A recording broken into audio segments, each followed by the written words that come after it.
What is up, everybody, and welcome to another edition of the Not So Stupid podcast. Today's episode is going to be really awesome because a lot of people had asked me about how to do this. They know that they need to change, they know they need to start doing certain things, and they even know what they need to do, but they can't get out of their own head to actually start taking the action they need to get to their goals. So this is going to be a 3-step breakdown of how to get out of your own head and actually start making progress towards your fitness goals. And this is going to apply really to any goal, just as everything else does. The principles are going to apply to any goal that you have professionally, personally, academically, whatever.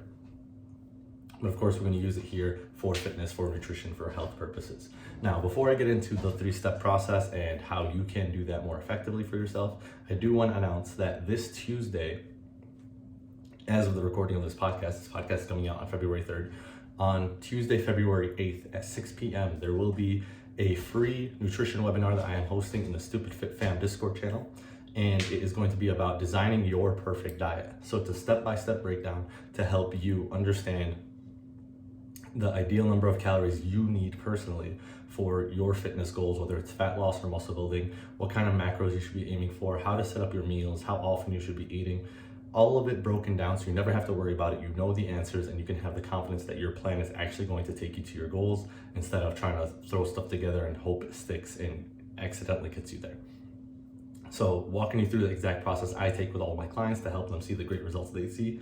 If you want to join, make sure to click the link in the show notes to join the Stupid Fit Fam Discord channel. It's a little bit toward the bottom of the show notes. And if you're listening to this after February 8th, still join the Stupid Fit Fam Discord channel. You're still open to join. Everyone is welcome in there. And it's great just to be in a community of like-minded people with professional accountability to get answers to any questions you might have, and have the accountability that you need to continue to take action. So this is one of the ways, coincidentally, to take more action, have group accountability, have community accountability, professional accountability. And joining the Stupid Fit Fam Discord channel is a free way to do that. So whether you want to attend the event or not, highly recommend joining for the benefits of it regardless. Now, getting back to the topic of the episode, how can we get out of our own head and start taking action on the things we need to take action on? To start, a lot of the reason that we get stuck in not taking action is because we're thinking of too many things to do. We can pinpoint 622 different things that we can do better right now and we can work on and will help us get to where we want to go. We're really easy at finding all of our faults and knowing where we could do better. But nitpicking every little individual thing and making a giant list doesn't help us because you're not actually changing anything. You're just overwhelming yourself, and because you have so much now that you think you need to change, especially, more often than not, people will think they need to change it all at once. You are, again, really overwhelmed and end up not taking action because of that. So instead of thinking of all the different things that you can do to change yourself and try to accomplish all at once, choose one thing. Choose just one thing that you are going to focus on and start executing on really well. I'm sure that it's really easy math to understand. Trying to do one thing consistently is a lot easier than trying to do 622 things consistently. So don't make it harder on yourself than it needs to be. Doing one thing is better than thinking about 622 things you need to do better and not doing any of them. So choose one thing, the most impactful thing. So just some examples here, if we're thinking about nutrition, having 25 grams of protein at every meal. That is an easy thing that you could start incorporating if you're not already doing, that is going to help you lose weight, build muscle, feel better, get more energy, etc., etc. If you're not doing that, that one will pay big dividends. Maybe you're doing kind of that, or maybe you're not ready to do that yet. So instead, try to aim for 1 serving of fruit or vegetables at every meal. So some sort of color in every meal is the way I like to put it. So a hand fruit will do just fine. A scoop of microwave vegetables with your meal is going to do just fine, but some sort of color with every meal, something really easy that you can add on to what you're already eating, can go a long way. Another thing is trying to eat more mindfully. This is something that is, pretty underrated, but it's a good behavioral trait to get into the hang of. Eating more mindfully by putting down your fork between every bite, or fork or spoon or whatever utensil you're using. Once you put the food in your mouth, put the utensil down, focus on chewing, really feel where you're at, taste the flavors, feel the textures in your mouth.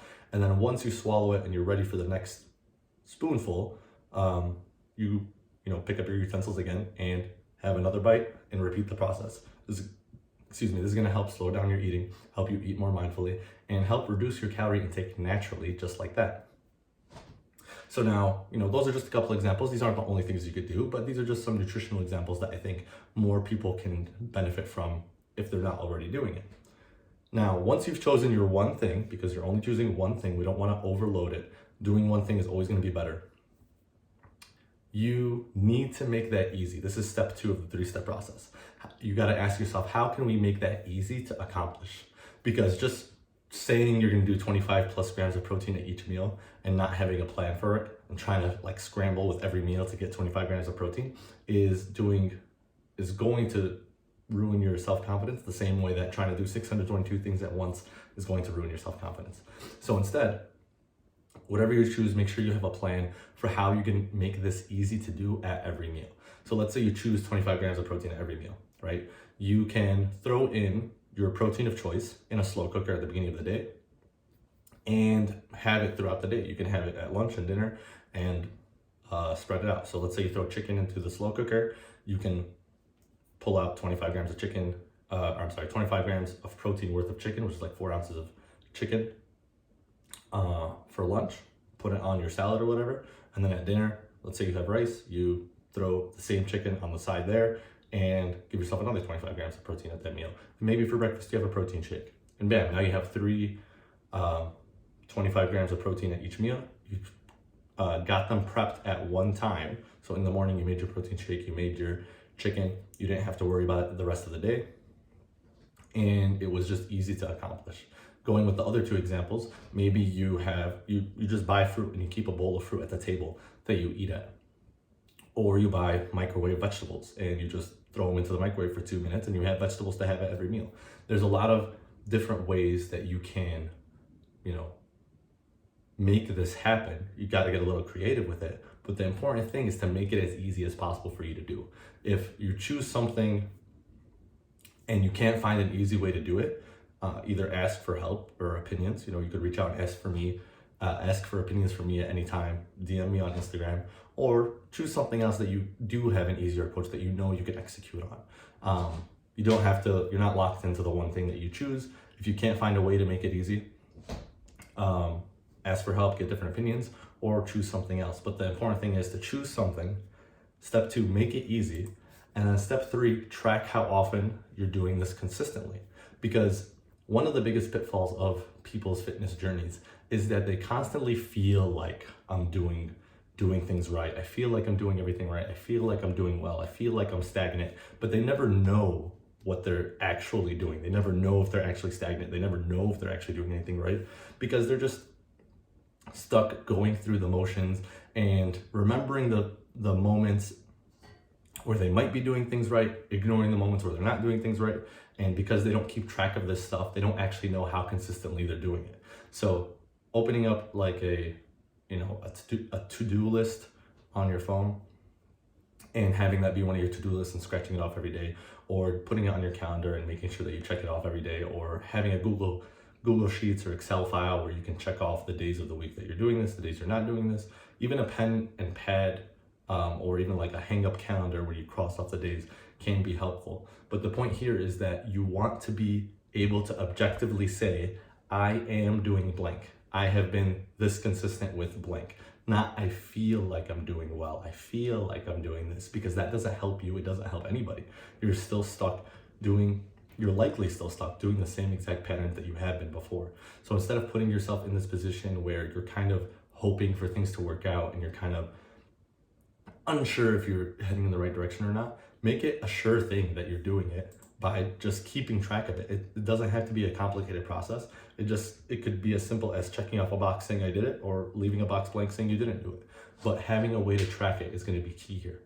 So how does this help you make progress towards your goals? Well, if you choose one thing to do, you do it consistently for 10 days to 2 weeks, then you basically earn the right to choose another thing to do, another simple thing to add on to that.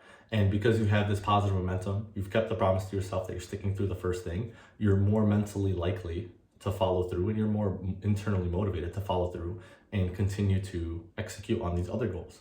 But the important thing here is to start small. Keep it simple. Start with the one thing.